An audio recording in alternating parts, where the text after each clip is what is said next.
actuellement, il y aura d'autres rendez-vous en fonction, bien sûr, de l'actualité. Alors, je voudrais commencer mon propos par un message de soutien à tous nos personnels, que ce soit des personnels de l'enseignement public et de l'enseignement privé.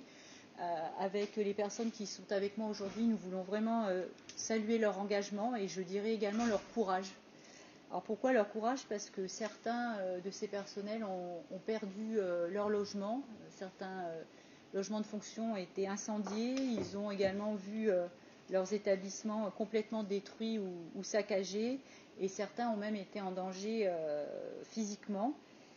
Donc je voudrais vraiment saluer leur courage et leur engagement. Je voudrais également saluer l'action des habitants dans les quartiers, car certains protègent, certaines familles protègent des écoles, des établissements scolaires, et je crois qu'il faut le souligner. Alors, on va parler aujourd'hui du bilan matériel, du premier bilan matériel de cette crise, également du calendrier tel qu'il se profile avec des perspectives de reprise dans les meilleurs délais. Mais je voudrais dire que depuis le début de cette crise, on a surtout la priorité de protéger les personnes, les personnels que je viens d'évoquer, et on a quand même eu la nécessité de reloger un certain nombre de nos personnels pour qu'ils soient en sécurité.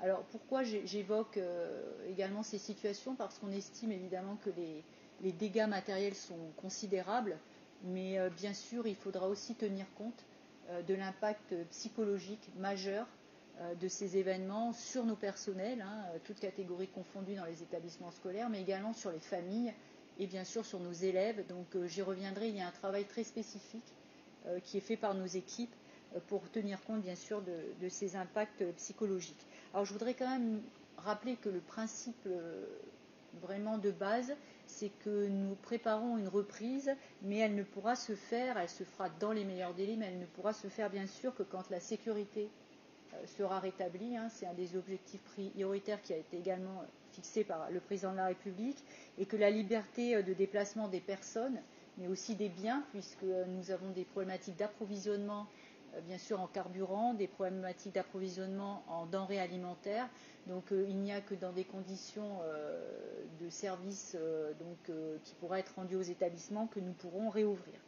Je voulais aussi en introduction rappeler le rôle de l'école, parce que l'école, c'est un lieu d'apprentissage, bien sûr, d'enseignement, mais dans une crise comme celle-ci, comme celle que nous traversons, c'est aussi un lieu où les enfants vont pouvoir revenir pour reprendre contact avec des adultes référents, avoir accès, et c'est très important aussi, à une information vérifiée, je dirais hors de ce qu'ils peuvent voir sur les réseaux sociaux, qui est particulièrement anxiogène et qui comporte également de fausses informations. Donc l'école, l'établissement scolaire, c'est aussi le lieu où on reçoit une information vérifiée qui est institutionnelle.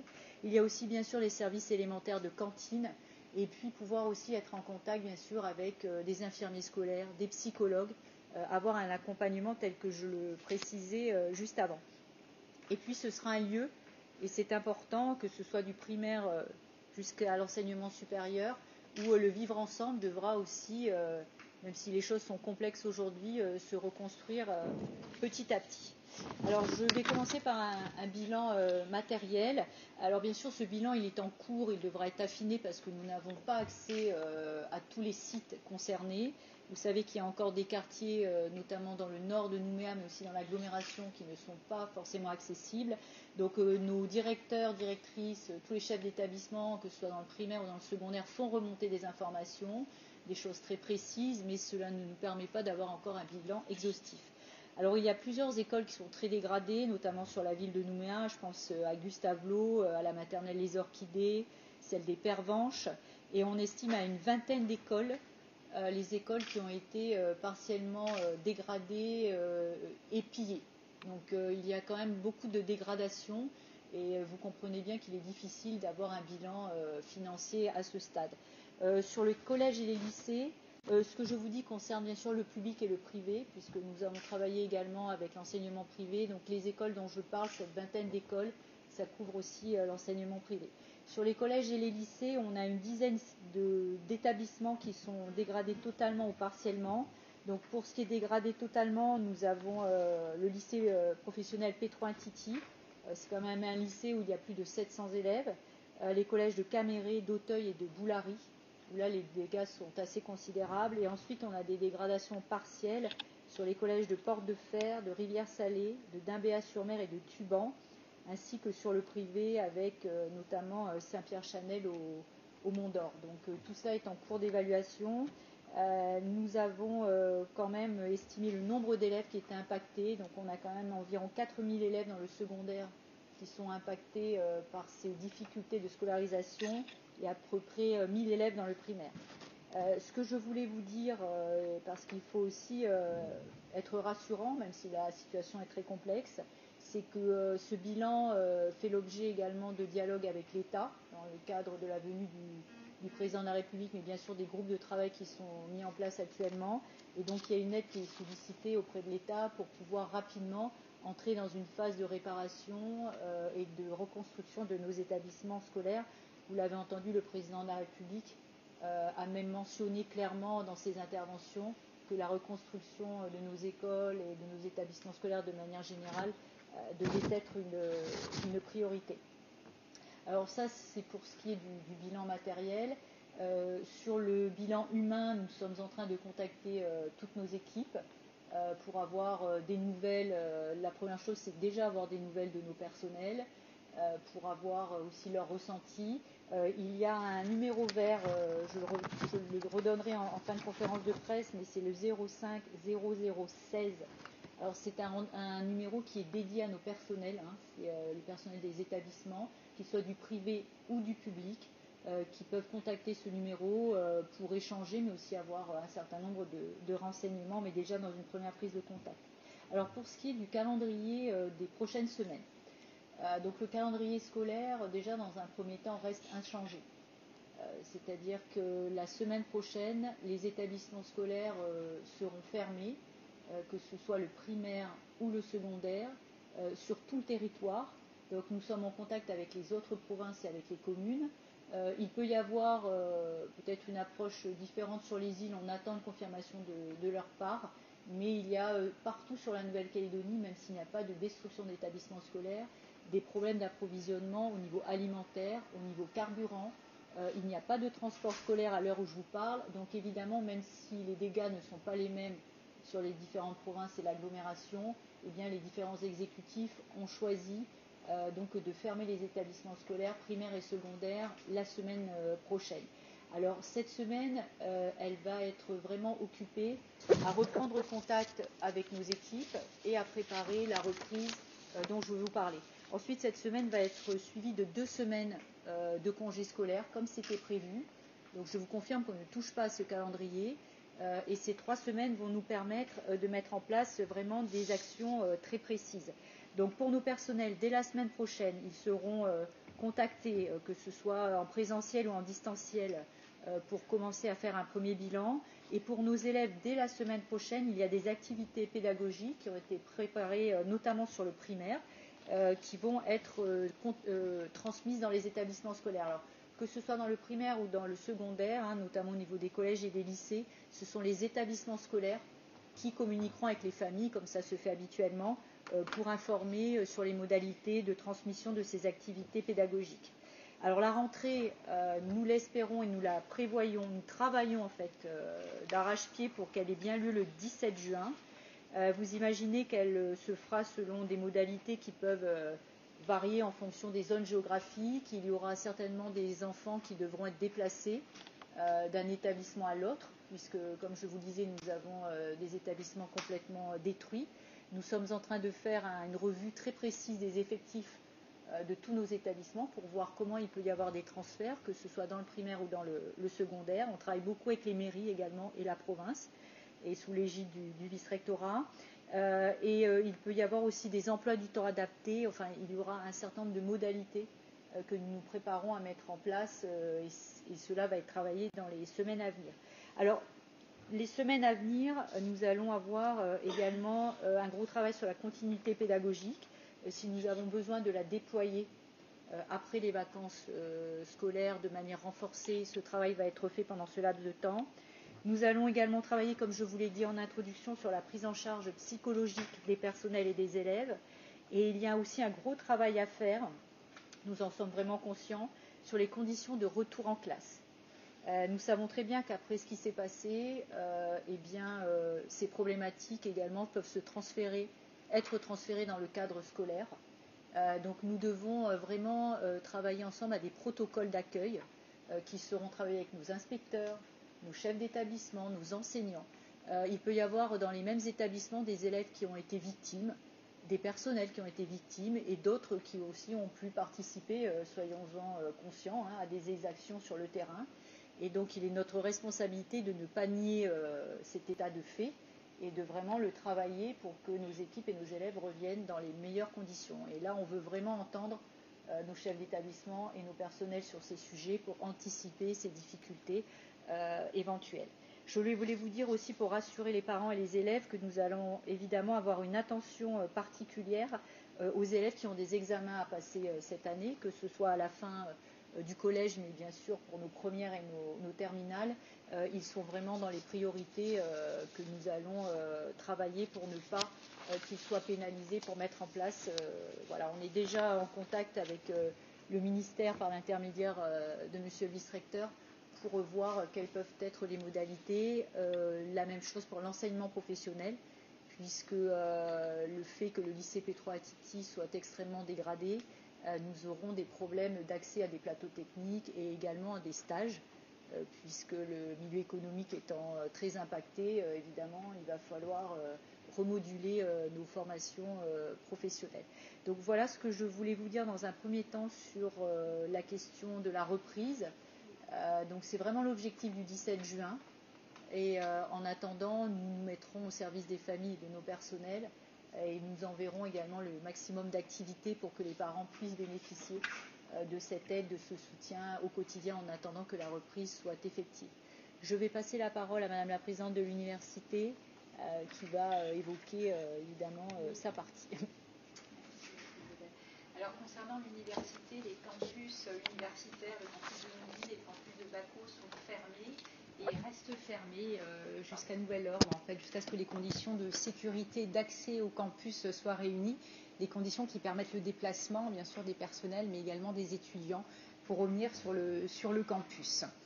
Nous avons toujours des étudiants qui sont hébergés, notamment sur le campus de Nouville, en plus des résidences hors campus universitaire. C'était le cas des étudiants de la résidence de Coutiot qui sont maintenant hébergés au CISE, et les étudiants qui sont hébergés autour de Magenta, qui pour certains d'entre eux ont pu regagner leur famille. Les étudiants hébergés sur le campus de Nouville et des tours en lien avec la maison de l'étudiant sont ravitaillés, ne sont évidemment pas seuls sur les lieux, puisqu'il y a des gardiens qui résident sur place avec leur famille et sont dans un environnement qui est pour eux, qui les met en sécurité et qui leur permet d'avoir accès notamment à la connexion Internet et aux liens avec leurs camarades et avec les collègues de l'université. Même si certains d'entre eux sont déjà partis, on sait que les étudiants de la Promaster ont été rapatriés, des étudiants vanuatais des tours de Magenta ont été rapatriés. Nos étudiants étrangers en mobilité internationale ont également été rapatriés pour certains ou vont l'être dans la nuit ou dans les jours qui viennent, le rapatriement des étrangers étant prioritaire. Mais en tout cas, les étudiants sur les campus en résidence sont pris en charge. En ce qui concerne la continuité pédagogique, si on peut en tout cas parler de continuité pédagogique, des ressources ont déjà été mises en ligne pour les étudiants. Le lien est maintenu par les équipes pédagogiques avec les étudiants. Certains contrôles ont également pu avoir lieu en ligne, mais là la priorité est vraiment au semestre diplômant, aux années diplômantes. Vous savez qu'à l'université, notamment sur nos licences, l'année universitaire se finit au mois de juin. Donc on est normalement dans une période de fin de semestre qui, pour les dernières années, amène à la diplomation. Beaucoup d'étudiants attendent en fait la fin du semestre, leurs résultats pour organiser leur poursuite d'études, notamment la poursuite en master, que ce soit en Nouvelle-Calédonie ou ailleurs. Donc la priorité est mise dès la semaine prochaine sur l'organisation de la fin de semestre pour ces étudiants, avec un aménagement, une adaptation des modalités de contrôle des connaissances, des calendriers, des maquettes de formation, de façon à ce qu'ils puissent finir leur année le plus sereinement possible. Concernant les étudiants qui sont dans des situations de concours, c'est les classes universitaires préparatoires aux grandes écoles, les licences LAF, les licences accès santé, ou également nos étudiants qui préparent les concours d'accès au corps du professorat et les enseignants du second degré.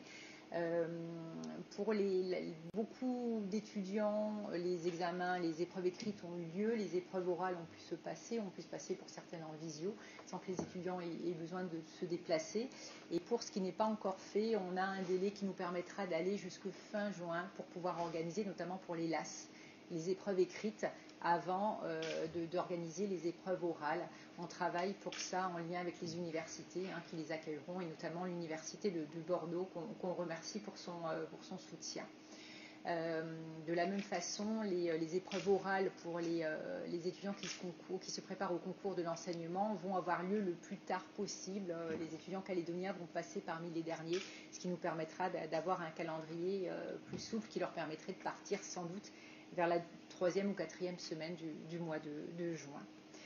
Une demande a été adressée, on travaille également avec les services de l'OPT pour pouvoir remettre en place ce qui avait été mis en place lors du Covid, c'est-à-dire l'accès aux ressources pédagogiques hébergées sur les serveurs de l'université pour que les étudiants puissent avoir accès à ces ressources et puissent avoir accès à leurs cours sans consommer de données. Le soutien évidemment psychologique aussi à nos personnels et à nos étudiants, une cellule d'écoute qui existe à l'université et qui est toujours fonctionnelle. Les personnels et les étudiants peuvent y faire appel avec des consultations qui sont gratuites, qui se font par téléphone. Donc j'encourage vraiment tout étudiant, toute étudiante qui se sent en situation de difficulté de faire appel à cette cellule d'écoute. Bien sûr, un travail qui a commencé sur la préparation du retour des étudiants sur le campus. Ça ne se fera pas sans préparation, sans temps de parole, d'échange, de partage, de médiation. Et c'est ce à quoi on travaille actuellement pour pouvoir remettre ensemble dans une dynamique commune les étudiants. L'université est un lieu du vivre ensemble, c'est près de 4000 étudiants qui se côtoient, qui travaillent ensemble, et c'est quelque chose de très précieux, je pense, pour la Nouvelle-Calédonie, et nous tenons à préserver cet esprit, cette cohabitation, collaboration qui existe sur les campus universitaires, et je pense que l'université a également un rôle important à jouer dans la reconstruction sociale du pays après la terrible crise que nous traversons. Et bien sûr, nous jouerons également auprès de la société en général, mais pas que des étudiants, ce rôle dès que nous le pourrons. Merci.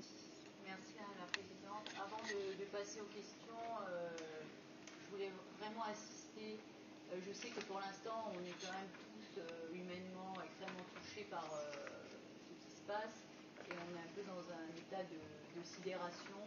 Je pense que c'est difficile pour les familles et pour les élèves de se projeter sur une éventuelle reprise.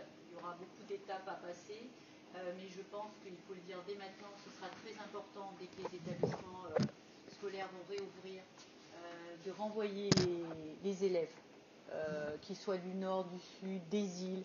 On fera tout également pour faciliter les transports, comme ça a été là ces derniers temps, plutôt dans le sens inverse, c'est-à-dire de pouvoir rentrer chez soi. Mais il ne faut pas que l'on ait vraiment des problèmes de déscolarisation. Il faut que les enfants reviennent le plus vite possible. Ils seront accompagnés, ils seront pris en charge, et ça leur permettra de reprendre progressivement une scolarité et une vie normale. Je voudrais également vous dire que vous pouvez compter sur l'équipe qui est devant vous aujourd'hui, qui représente une nombreuse équipe également qui travaille pour que l'on puisse reprendre dans les meilleurs délais.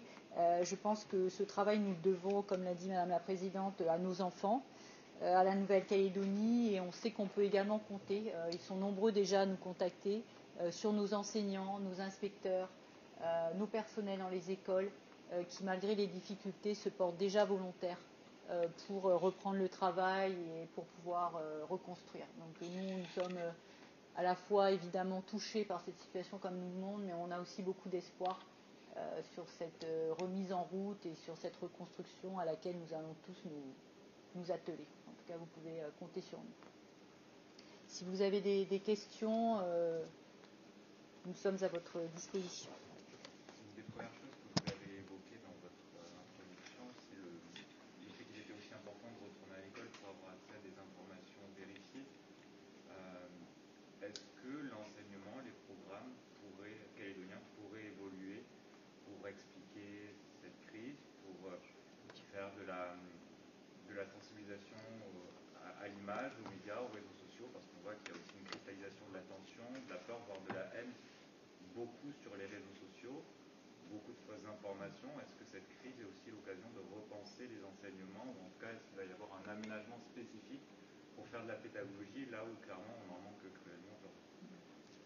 Alors, je vais peut-être passer la parole à Monsieur le vice-recteur, parce qu'avant, bien sûr, que cette crise se déclenche, vous savez qu'on en a souvent parlé, de ce sujet, de l'accès à la formation, d'être capable de vérifier une information. Donc c'est quelque chose qui est déjà inscrit pleinement dans nos programmes et qui fait l'objet d'une attention du primaire et du secondaire. Mais Monsieur le vice-recteur, vous pouvez peut-être apporter des éléments complémentaires sur ce sujet. Les questions que vous posez, évidemment, sont très importantes, mais je pense qu'on y répondra dans un temps ultérieur, puisque là, on est encore dans des phases d'urgence. Au temps de la rentrée, où on va avoir des gamins qui ont été parfois d'un côté comme de l'autre, qui vont devoir se côtoyer. Il y a forcément dans l'urgence aussi peut-être de la pédagogie à faire, avant même de faire évoluer des programmes. C'était aussi le sens. Bien sûr. Alors, c'est vrai que c'est quelque chose qui était déjà dans la méthodologie de prise en compte de cet environnement numérique, mais nos équipes ont travaillé sur différents outils. Peut-être, Romain, nous citer les 3 catégories d'outils qui ont été évoqués ce matin, c'est-à-dire la foire aux questions, tout le protocole d'accueil, en fait, c'est-à-dire on va avoir carrément des fiches et des formations. Il va y avoir l'intervention de psychologues, mais aussi on voudrait travailler avec des professionnels qui font du coaching pour voir comment on se remet en équipe, comment on retravaille ensemble, comment on gère ce retour. Donc on va aussi faire appel à des professionnels extérieurs. Nous avons préparé un certain nombre de documents qui vont être aussi distribués dans les écoles, que ce soit aux enseignants, mais aussi les maires nous l'ont demandé, au personnel des communes, pour qu'il y ait aussi un discours qui soit cohérent de toute la communauté éducative. Je vais peut-être laisser le vice-recteur commencer. C'est-à-dire qu'il y avait la première question de fond sur les programmes, donc on se projettera sur un temps ultérieur, et une seconde question sur l'éducation aux médias et à l'information qui est posée, qui est une éducation aux médias qui existe, mais il faudra peut-être qu'effectivement on approfondisse des points de ce type, incontestablement. Et sinon, c'est vrai que pour le reste, comme dans le premier degré, on réfléchit à des protocoles de reprise progressive de l'activité. Entre nos chefs d'établissement et nos inspecteurs ont commencé à réfléchir à des protocoles qu'ils vont avoir le temps de consolider d'ici le 17 juin, pour qu'on ne reprenne pas, évidemment, le 17 juin comme s'il ne s'était rien passé. Donc en fait, on a 3 documents en préparation avec les équipes. Je voulais moi aussi adresser quand même des remerciements et puis un encouragement chaleureux à tous les personnels qui sont d'une manière ou d'une autre sous notre autorité, parce qu'à titre personnel, ils ont aussi vécu des choses très difficiles. Donc on pense bien à eux. Néanmoins, un certain nombre d'entre eux ont pu répondre à notre appel cette semaine pour commencer à préparer ce que Mme la vice-présidente appelle la future reprise. On a préparé 3 types de documents. Le premier document, c'est donc un vadémécum qui balayera en fait une situation de reprise dans les écoles, des collèges et lycées, donc en lien avec monsieur le vice-recteur.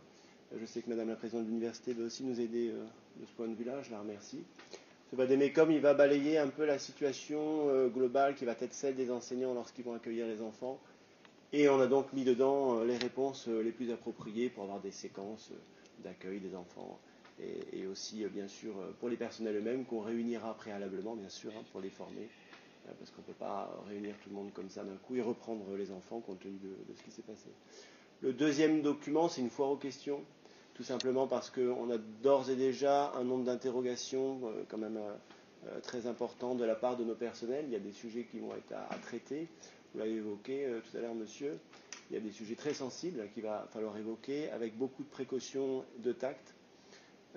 Et puis, troisième type de document, c'est directement lié à l'activité d'enseignement, donc Madame Chamorro vous l'a précisé. On a à la fois des documents qui vont permettre aux parents, là, dans l'immédiat, d'avoir un certain nombre d'activités avec leurs enfants. Il ne s'agit pas d'enseignement, bien sûr, à ce stade, ça n'a pas de sens, mais on propose des ressources éducatives et pédagogiques. Et puis, on ira au fur et à mesure sur des activités qui sont plus structurées, mais d'enseignement le moment venu. Mais tout ça, c'est prêt. Alors, ce que je voulais vous dire, c'est qu'on a profité de la semaine qui vient de s'écouler, comme de celle qui va arriver, pour remettre tout le monde progressivement au travail, en tous les cas ceux qui sont en capacité. Parce qu'on mesure très bien la détresse et la difficulté pour beaucoup de nos personnels aussi. Est-ce qu'il y a d'autres précisions? Vous parliez des établissements détruits ou en tous les cas en partie détruits, je pense notamment à Rivière-Salée, à Pétro-Titi. Est-ce que vous pensez être en capacité de transférer tous ces élèves-là dans un autre établissement, sachant que ça concerne que le professionnel en plus, donc est-ce qu'il y aura assez de place ailleurs pour pouvoir les accueillir? Alors, monsieur le vice-recteur va compléter. Alors, c'est vrai que la question d'un lycée professionnel, je crois qu'il y a presque 780 élèves à Pétro-Titi, va être vraiment un point, je veux dire, ça va être le point le plus complexe. Ensuite, nous avons commencé un état des lieux des effectifs globaux sur l'agglomération pour voir là où nous pouvons transférer des élèves, en sachant qu'on va être aussi très prudent sur ces transferts en fonction de la nécessité de transport scolaire, de l'âge des enfants. Enfin, tout ça ne va pas se faire sur une base mathématique, tout ça va se faire avec une analyse très fine de la situation et également une collaboration très fine avec nos chefs d'établissement, c'est-à-dire les chefs d'établissement d'où viennent les élèves, ceux qui sont capables de les recevoir. Alors, on est assez positif dans le sens où on a encore des établissements, notamment collèges, qui ont des capacités d'accueil qui vont nous permettre, je l'espère, de nous réorganiser dans les meilleurs délais. Pour ce qui est de ce travail, il est aussi fait avec la province Sud, puisque la province Sud est propriétaire des locaux des collèges. Donc ça, c'est un travail aussi qui est fait notamment sur les collèges avec la province Sud. Et après, il y a un travail qui est fait avec les communes, notamment sur la question des écoles. Nous avons organisé une réunion. Alors, on a une réunion tous les jours de travail sur les questions qu'on vous expose aujourd'hui. Et nous avons bien sûr invité les associations de maires. Ce matin, l'association des maires, l'association française des maires, parce que les autres maires n'étaient pas disponibles aujourd'hui, mais ils le seront, est venue assister à nos travaux pour qu'on puisse commencer également à travailler sur les problématiques communales. Idem, quand il y avait des baisses d'effectifs et que des écoles ont fermé, elles pourront également nous servir à réouvrir des centres d'enseignement pour les élèves qui doivent changer de quartier. Donc, et l'enseignement privé, bien sûr, va nous aider là où ils ont des places disponibles. Vraiment, ce que je voulais vous dire, c'est que nous étudions toutes les solutions possibles. Il n'y aura pas une sorte de résolution de problème. Il va y avoir tout un panel de solutions que nous allons activer avec nos partenaires pour remettre les enfants le plus rapidement possible et dans les meilleures conditions possibles. Alors, bien sûr que les choses ne vont pas se remettre en place de manière optimale tout de suite, mais je vous le disais en introduction, notre objectif c'est vraiment de réouvrir dans les meilleurs délais et d'avoir moi ce que j'appelle quand même un service public minimum partout où c'est nécessaire pour pouvoir accueillir nos élèves et leurs familles. Monsieur le vice-recteur, vous voulez peut-être compléter avec des choses plus précises? Je voudrais profiter de la question pour dire qu'effectivement, vous citez des établissements dans lesquels les personnels logés sur place ont été placés la semaine dernière dans des situations de danger extrême qu'il a fallu exfiltrer quand c'était des opérations techniquement possibles et puis à qui nous avons proposé des solutions de relogement. Bon. Alors, si on se projette sur la rentrée, effectivement, pour les collèges, on a fait un inventaire de nos capacités d'accueil disponibles. Et donc, on est assez confiant sur la possibilité, comme l'a dit Madame Chamorro, d'arriver à rescolariser progressivement les élèves de collège dans ces collèges qui ont des capacités. La difficulté la plus importante, vous l'imaginez bien, c'est le lycée Petro Attiti. Nous avons commencé, avec l'aide de l'enseignement privé, de chercher des capacités d'accueil sur des formations similaires. Et puis, nous trouverons d'autres formules d'accueil en prêtant une attention toute particulière à ces classes qui ont un examen en fin d'année. Ce sera vraiment notre cible privilégiée. Moi, j'avais une question un peu plus spécifique par rapport aux instituteurs, institutrices remplaçants. Est-ce qu'il va y avoir une garantie par rapport à ces règles d'emploi enfin, est-ce qu'il y a quelque chose qui va changer ou pas particulièrement? A priori, dans les semaines à venir, on va avoir besoin de monde. Donc ça relève des provinces. C'est elles qui emploient les instituteurs et leurs remplaçants. Mais il est peu probable qu'on n'ait pas besoin d'eux et de leur renfort et de leur bonne volonté compte tenu de la situation.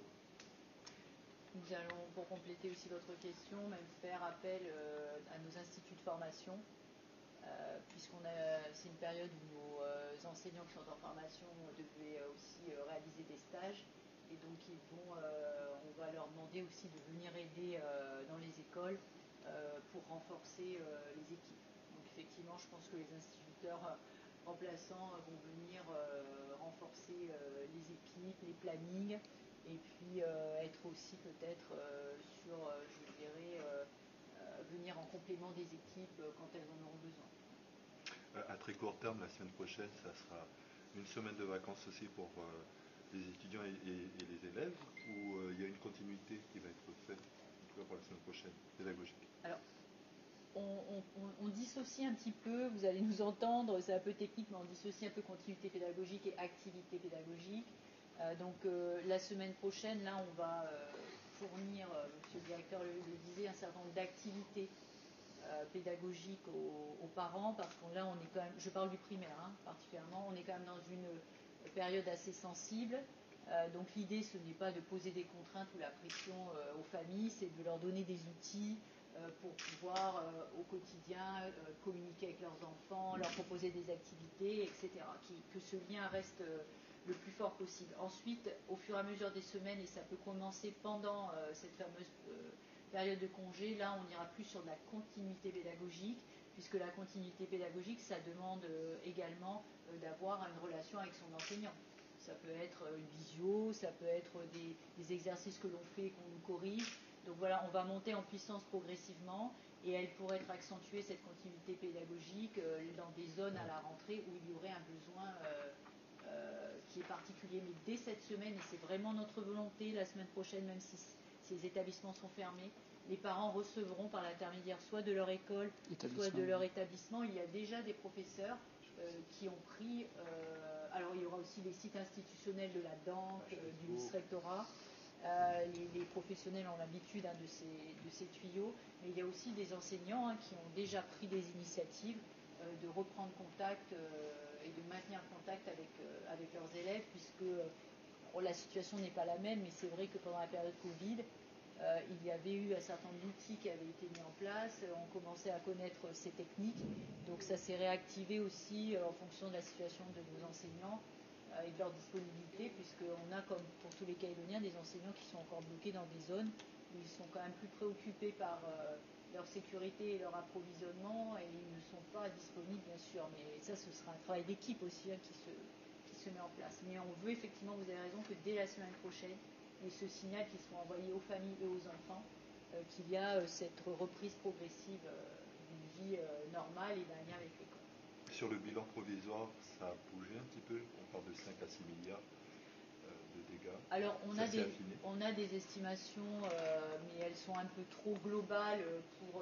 On a, par exemple, sur les collèges, c'est vrai, une vision d'à peu près 5 à 6 milliards, mais nous ne souhaitons pas que ces chiffres soient officialisés pour l'instant, puisque, comme je vous disais, nous n'avons pas accès à tous les établissements. On veut se rendre compte vraiment de l'état des structures, également des dégâts éventuels sur tout ce qui est mobilier, matériel informatique, etc.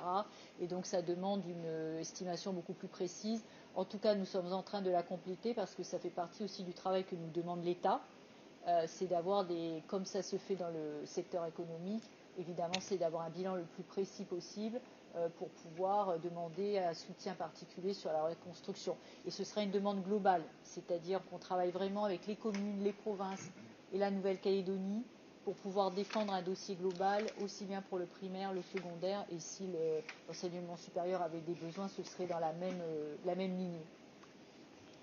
L'État, Emmanuel Macron cette nuit a annoncé, je cite, une mesure d'exception et d'urgence pour la reconstruction des bâtiments publics, dont les écoles et les collèges, en lien avec les collectivités concernées. Qu'est-ce que ça va impliquer à votre connaissance et à quelle échéance on pourrait imaginer que ces établissements puissent être reconstruits? Je ne sais pas si vous avez la réponse. Alors, déjà, il y a des délais incompressibles à partir du moment où on a un projet de reconstruction d'un établissement, il y a des délais incompressibles, mais nous, nos équipes sont déjà mobilisées dans un premier temps sur le bilan. Donc le bilan, on va pouvoir l'affiner dès que, je vous le disais, ce sera le retour à une sécurité pour que nos équipes aillent sur place. Donc ça, c'est la première phase. Nous, on est en train de travailler sur fournir à l'État déjà un chiffrage, une localisation, une cartographie très précise, que ce soit pour le primaire et le secondaire. Cartographie, impact sur les élèves. C'est pour ça que je vous donnais aussi le nombre d'élèves. C'est bien de parler de milliards, mais c'est bien de parler aussi de nombre d'élèves, de plusieurs milliers d'élèves qui sont empêchés de travailler dans des bonnes conditions. Donc nous, on est chargé de faire ce bilan, de le transmettre à l'État. Il y a aussi des outils comme les contrats de développement qui sont déjà en cours. Donc on pourra aussi travailler dans ce cadre-là. Donc voilà, nos équipes sont déjà mobilisées pour pouvoir au moins fournir dans un premier temps nos besoins. Et je suis heureuse et je voudrais vraiment saluer cette parole du président de la République, parce que je dirais que dans la situation globale qui est très grave, on parle beaucoup de la reconstruction économique parce que c'est le socle vital qui va nous permettre de redémarrer l'activité en Nouvelle-Calédonie. Mais je suis aussi très satisfaite, nous sommes très satisfaits d'entendre que le président de la République a placé comme priorité la reconstruction des écoles. Donc nous avons ici un certain nombre d'experts. Vous savez que le président est venu avec des équipes et un certain nombre de personnes sont encore présentes sur le territoire et nous sommes déjà en lien avec ces experts pour pouvoir travailler et affiner également cette stratégie de reconstruction. Le président de la République l'a dit aussi, il faudra que ce soit une stratégie cohérente. Donc que ce soit dans le milieu économique ou dans la stratégie publique, évidemment ce sera une feuille de route et une stratégie qui devra être cohérente, une planification. Enfin, je ne parle pas de réouverture des établissements, on a 5 ans de travail objectivement devant nous. Pendant ce temps, on mettra, je veux rassurer les parents, des solutions en place. Mais un établissement ne sort de terre, c'est un travail entre 3 et 5 ans de travail. Mais en tout cas, sachez que nous sommes déjà mobilisés techniquement sur ces estimations et on les fournira dans les meilleurs délais. Nous sommes en lien également avec le ministère, régulièrement avec le ministère de l'Éducation, sur la question des personnels et sur la question, bien sûr, de l'évaluation de ces besoins. Et Madame la Présidente, avec le ministère de l'Enseignement supérieur. On pourrait envisager, je me rappelle plus si c'était le cas pendant la Covid, mais il me semble, vous avez dit que la priorité c'était aussi les années à examen, donc un examen en fin d'année.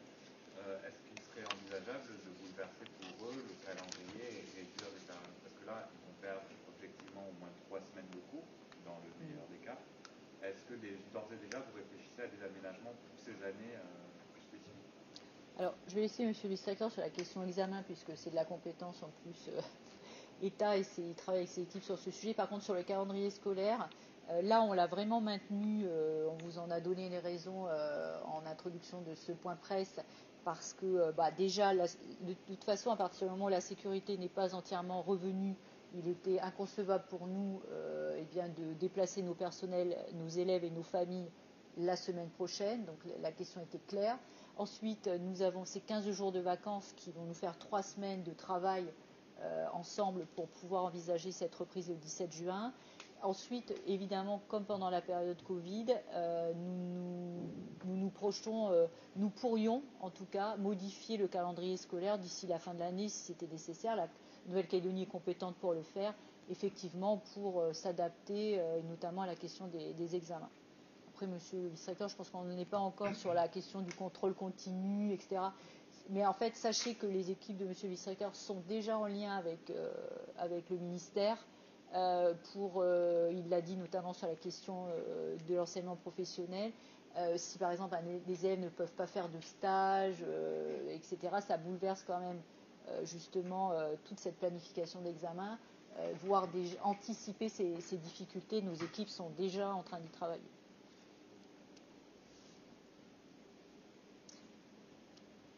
On va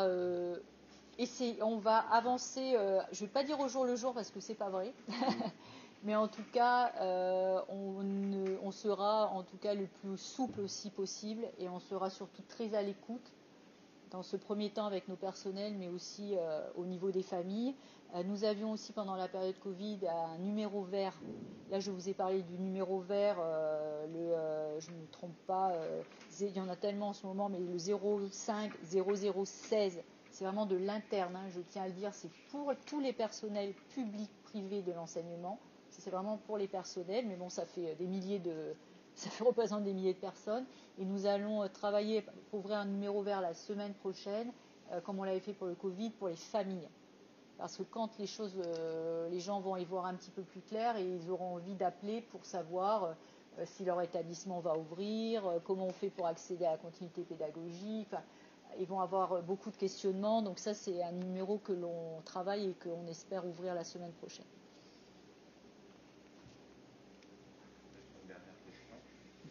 Non, mais sur la notion de décrochage scolaire, on a vu, là c'est pareil, dans l'immédiat c'est un peu compliqué d'y répondre, mais on a vu que beaucoup de jeunes, à très jeunes, des adolescents étaient impliqués dans ces émeutes, dans ces actions, peu importe le mot. On sait que le décrochage scolaire, notamment chez les garçons en Calédonie, est assez marqué au seuil de l'adolescence. Est-ce que vous craignez au vice-rectorat que ces semaines de violence accélèrent aussi le phénomène de décrochage scolaire au sein de certains de ces jeunes? Et comment y remédier? Je pense qu'il n'y avait pas que des jeunes dans la rue, mais concernant le décrochage scolaire qui était notre priorité absolue depuis le début de l'année, priorité contre laquelle nous avions engagé beaucoup de moyens, notamment sous la forme de pacte envers les enseignants, eh bien, je pense que cette politique-là va produire particulièrement ses effets dans les semaines qui viennent, pour effectivement parvenir à limiter l'ampleur du décrochage, notamment dans la voie professionnelle, malgré la problématique rétroactive, et arriver à accroître malgré tout les taux de réussite en bac professionnel.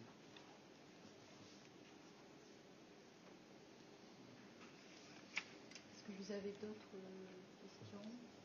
Écoutez, permettez-nous de saluer les Calédoniennes et les Calédoniens. Nous avons parlé beaucoup d'enseignement aujourd'hui parce que nous considérons que c'est un espace très important pour nos jeunes, pour nos enfants, pour notre jeunesse. En tout cas, on leur transmet aussi tout notre soutien et beaucoup de courage dans d'autres secteurs, puisqu'il y a encore des problèmes d'approvisionnement, de sécurité sur certains quartiers. Donc voilà, on veut aussi leur dire, c'est notre message, que nous sommes à leur côté et mobilisés. Merci.